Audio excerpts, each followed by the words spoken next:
Olá, minha gente, sejam todos bem-vindos ao Papo de Redação de hoje, aqui pela Rádio Folha FM 100.3 e pela Rádio Folha FM 94.7 de Bonfim.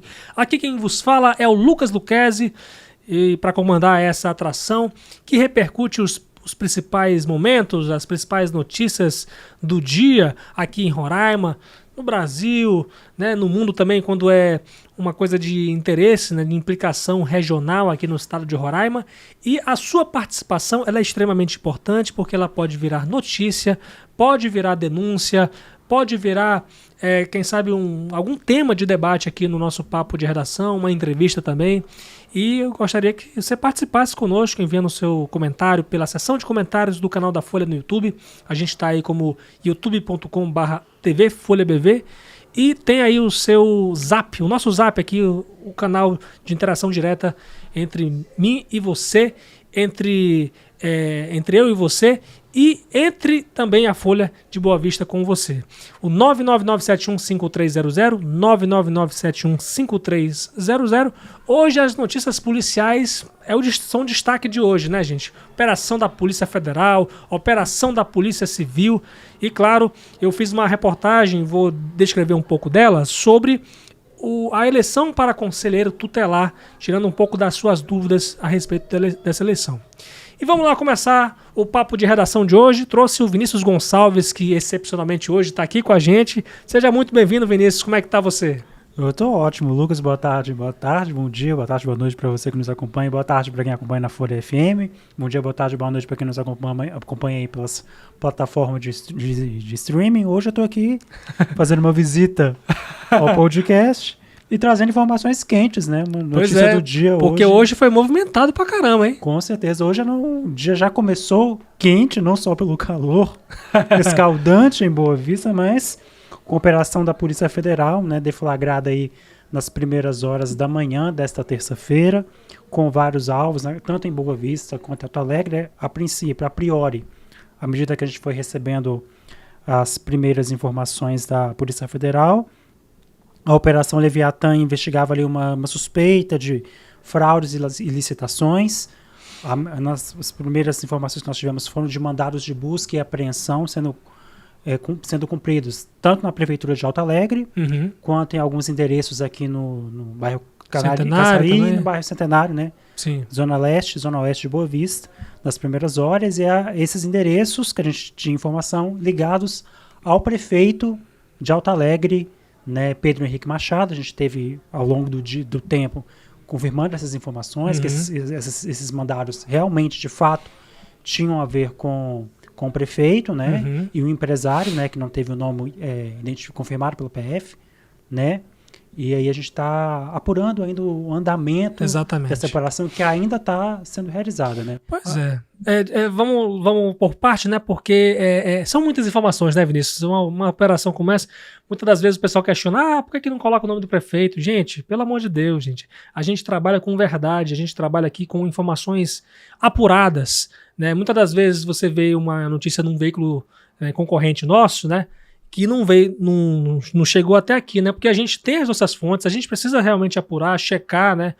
Muito se fala, operação na casa de fulano de tal, tal. Peraí, vamos lá, né? Nós como jornalistas temos essa obrigação, né, de apurar as informações, e fomos lá na casa desses endereços onde estava tendo a operação. Realmente comprovamos que a Polícia Federal foi a esses endereços ligados ao prefeito Pedro Henrique Machado, e as informações foram chegando, né, no decorrer desse dia, né, Vinícius? Sim, a priori, como a gente está trazendo aqui, esses endereços eram endereços ligados ao prefeito de Alto Alegre. À medida que a gente foi apurando, né, trazendo essas informações, a gente descobriu de fato que havia um mandado de busca e apreensão contra o prefeito, né, dentro da nossa apuração, né, e aí nós confirmamos a informação de que o prefeito era de fato um dos alvos da operação. A PF não havia divulgado ainda o nome do Pedro Henrique. Aliás, a PF nem divulgou. Não, né? Divulga, na verdade. A PF, na verdade, não divulgou esse nome. A investigação, lembrando que a PF faz essas operações, mas é uma operação no âmbito da investigação. Exato. Né? A investigação ainda está em andamento. E como é de praxe, né? Lei Geral de Proteção de Dados Pessoais, enfim, tem várias outras leis que Lei de Abuso de Autoridade também. Né? que regem essas questões, os nomes dos investigados não podem ser divulgados pela corporação, né, pela instituição, pelo órgão que faz essa apuração. A gente consegue, né? Se vazar a informação e cair na nossa mão, aí é outra história. A gente consegue, dentro da nossa apuração, trazer essas informações para vocês, mas é uma lógica que a própria PF, o mesmo Ministério Público também tem essa função de fiscalizar, né, de abrir investigação, de manter esse sigilo. Mas aí, ao longo do tempo, nós fomos confirmando ali que o prefeito era de fato o alvo da licitação. E o que a PF pelo menos divulgou aí do que seria essa investigação? E aí, dentro do âmbito da Operação Leviatã, né, que foi deflagrada hoje, a PF sempre tem nomes muito inteligente, né, cara? Para a operação, né?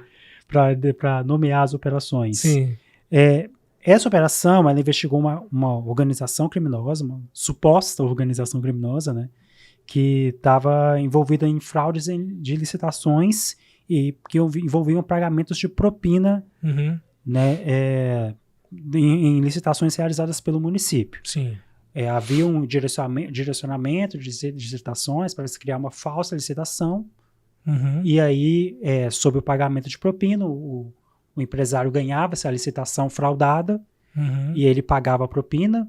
A priori, a PF disse que esse empresário fazia o pagamento para o político, não cita o Pedro Henrique Machado, né, o prefeito de Alto Alegre.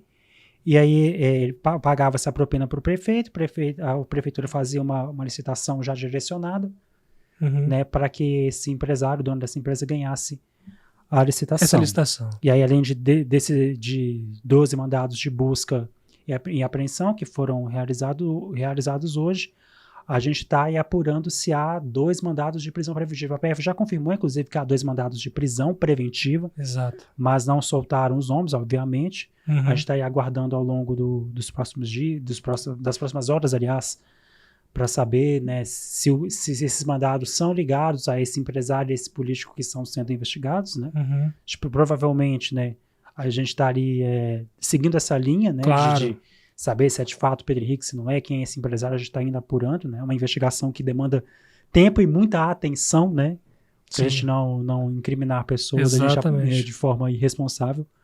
Mas, de qualquer forma, Lucas, é uma operação, né, que assusta tem como alvo, né? Tem como alvo e assusta pelos valores, né? Sim. Se estima aí que 60 milhões tenham sido aí, as licitações, né, que foram fraudadas cheguem à casa dos 60 milhões de reais. É muito dinheiro, e é muito dinheiro principalmente para o município de Alto Alegre, né, que tanto né, precisa de recursos para poder movimentar a economia do município, né, e esses indícios de corrupção, né, a gente espera que a PF avance nessas investigações e que tragam respostas à sociedade, né, para evitar que mais casos de corrupção aconteçam no município, né? Pois é, 60 milhões de reais realmente é muita grana. Muitas das vezes a gente fala que, poxa, os municípios eles não têm condições de se próprios se sustentarem, né, Vinícius? Não digo que são todos os municípios aqui do estado de Roraima, mas realmente os municípios eles não têm condição, muitas das vezes, de fazer uma obra gigante, né? Uma ponte que vai ligar um rio extenso de um lado para outro, por exemplo, né? Uma escola, uma sede do próprio município. Muitas das vezes os municípios eles precisam ter, no caso, buscar ajudas parlamentares, seja da Assembleia, seja da Câmara Federal, por meio da bancada federal, né? Realmente é um volume muito grande de dinheiro que, claro, a sociedade ela quer uma apuração mais rigorosa a respeito disso. E olha, Vinícius, hoje, você falando aí sobre que a gente ainda não conseguiu confirmar mandados de prisão contra prefeito, contra empresário.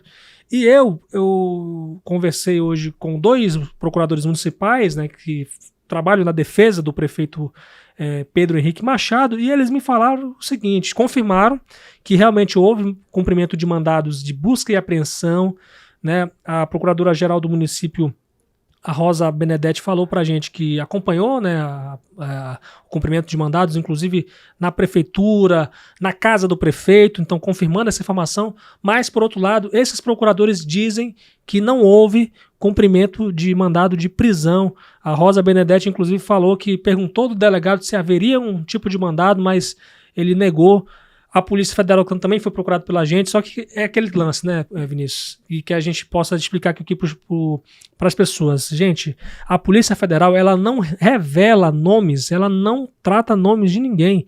Ela fala lá assim, político investigado, mas sabe lá quem é um político, se é prefeito, se é parlamentar, se é vereador, a gente não sabe, né? A gente tem que juntar um pouco as informações aqui, realmente apurar junto com as nossas fontes. Mas a apuração segura que a gente teve aqui, realmente o prefeito foi alvo de uma operação de busca e apreensão, né? Até então não se tem essa confirmação exata de que houve um mandado de prisão contra o prefeito. Vamos ver, né? A gente espera realmente uma resposta. E qualquer informação nova aí que surgir, a gente está lá, a gente está 24 horas por dia aí no nosso site, né, Vinícius? folhabv.com.br, que você pode ter acesso às últimas notícias de Boa Vista, de Alto Alegre, né, do estado de Roraima, do Brasil e do mundo. Valeu, Vinícius, pela participação aqui especial, né, e excepcional aqui no Papo de Redação. Eu aguardo a próxima, Lucas. Torcer para que a próxima seja mais vou trazer um cafezinho para você aqui. Por favor, queijo. Por favor, quer dizer, eu não sei, porque dependendo se você vir de tarde ou de manhã, né, porque pela tarde, né, tá um calor lascada aí para tomar um café. Um cafezinho, queijo sempre. Você gosta, né? Você como mineiro, você gosta, né? Não tem hora. Pode ser no calor, no frio, a gente gosta. Valeu, Vinícius. Até a próxima. Até a próxima. E a gente segue falando de operação, só que essa da Polícia Civil, né? A Polícia Civil deflagrou uma operação para investigar tráfico de drogas, né? Inclusive teve algumas prisões e apreensões importantes, né? O estado de Roraima realmente virou, infelizmente, uma rota de tráfico importante no cenário do crime. Infelizmente, a gente tem que falar isso. Para isso, eu trouxe a Dina Vieira, minha editora-chefe da Folha de Boa Vista. Dina, que essa operação ela resultou? Né? Qual é o nome da operação e qual foi o resultado dela? Né, Lucas, a Operação Câmbio de Ruta, né, que significa mudança de rota, né, em espanhol, perdão, ela fez aí a prisão de 3 pessoas, né? Ela teve mandados aí tanto em Rorainópolis quanto Boa Vista. Além dessas 3 pessoas, um deles que é um caseiro, né? Um gerente de uma fazenda, né, de 62 anos, e um venezuelano que estava foragido. Eles foram presos aí com armamento, né, veículos, joias, né? Segundo a Polícia Civil, né, essa operação que ela já está na segunda fase, Sim. né? Já é a segunda fase da operação.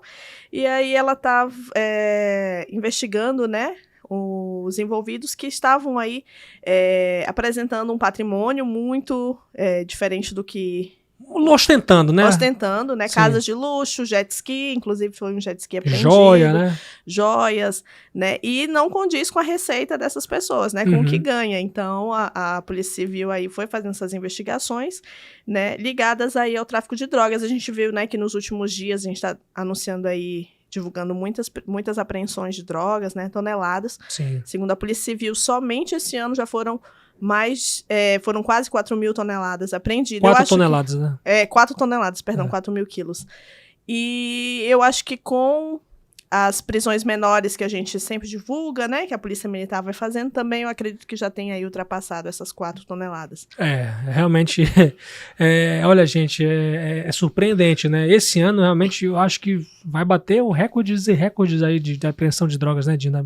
Pelo que a gente tem noticiado aí, de quase 4 toneladas de drogas apreendidas aí junto pela Polícia Civil e também que a Polícia Civil também integra, né, pela FICO, né, a Força de Combate ao Crime Organizado. Na semana passada, né, a FICO já tinha feito a maior apreensão da história, que foi, né, 1.600 quilos de uma vez só, né, e agora, e essas operações, elas vão puxando a outra, né? Porque tudo é ligado aí ao tráfico, ao garimpo, né? A gente acabou se tornando aqui, como você disse, uma passagem, né? Sim. O caminho aí do tráfico vem da Venezuela, né? E daqui segue para outros... Pois outros estados, outros países. Está ficando também, eu acredito que está ficando evidenciado, né? O que se vinha dizendo em relação ao garimpo, né?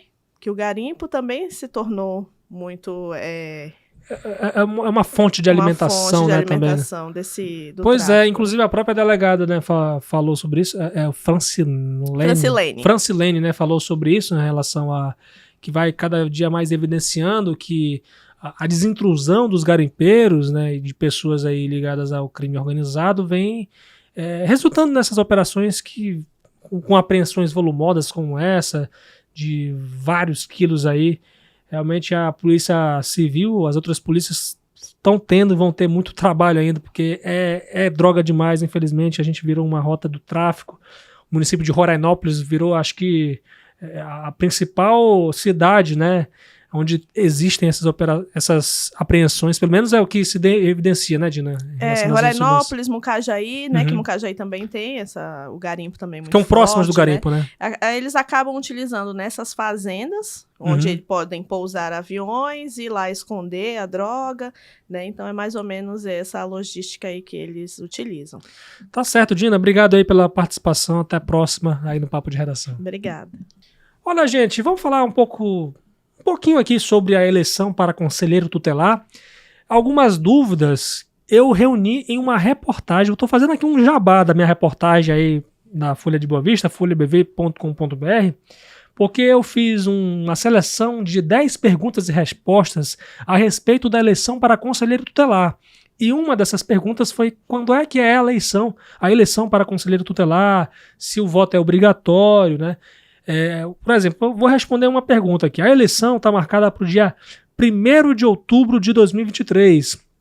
E a população ela vai poder escolher, a população desde que tenha título de eleitor, né, esteja regularizada perante o Tribunal Regional Eleitoral, vai poder escolher 15 conselheiros titulares e 30 suplentes. E vale ressaltar que esses suplentes eles poderão assumir a vaga dos titulares em caso de vacância, em caso de férias, licenças médicas, né? Então é uma eleição muito importante porque, veja bem, o Conselho Tutelar e os seus membros têm a função de atender crianças e adolescentes que têm os seus direitos violados ou ameaçados, né? O Conselheiro Tutelar é responsável por promover o encaminhamento de situações aos pais ou responsáveis, mediante termo de responsabilidade. E aí você me pergunta quanto é que ganha um conselheiro tutelar. Aqui em Roraima, aqui em Boa Vista, na verdade, ele ganha o salário de R$ 4.127,94. Trabalha em regime de dedicação exclusiva, de 40 horas semanais. E uma das principais diferenças em relação à eleição comum, tá tão cacofônico essa frase, né? É que os candidatos passaram por uma prova objetiva sobre conhecimentos específicos sobre a função que vão exercer, né? E tiveram que obter 60% de aprovação, 60% de nota mínima, né, nessa prova objetiva que eles tiveram que passar para poder disputar o pleito. Então não é que nem o candidato na eleição comum vai lá, não passa por uma prova, né, mas sim pela prévia dos seus partidos, e a eleição para conselheiro tutelar, o cara passa por uma prova para poder, então, estar apto para se candidatar. Olha as perguntas que eu fiz nessa reportagem, e onde você pode ter acesso, né, você pode ter essas respostas. Quando é a eleição para conselheiro tutelar? A votação para conselheiro tutelar é obrigatória? Posso votar no mesmo local de votação da eleição comum? Como votar? Quando será publicado o resultado da eleição? Onde cada conselheiro tutelar vai atuar? Até quando vai a campanha eleitoral para conselheiro tutelar? O que o candidato a conselheiro tutelar não pode fazer? Quem julga as infrações eleitorais? Quem são os candidatos a conselheiro tutelar? Em Boa Vista. São essas perguntas que eu fiz, reuni numa reportagem e eu convido você a acessar folhabv.com.br para ficar por dentro de tudo, porque a eleição para conselheiro tutelar é extremamente importante, gente. Né? São pessoas que vão ajudar a tentar resolver esses problemas, como, por exemplo, a gente vê muitas crianças nos sinais hoje, infelizmente, sabe?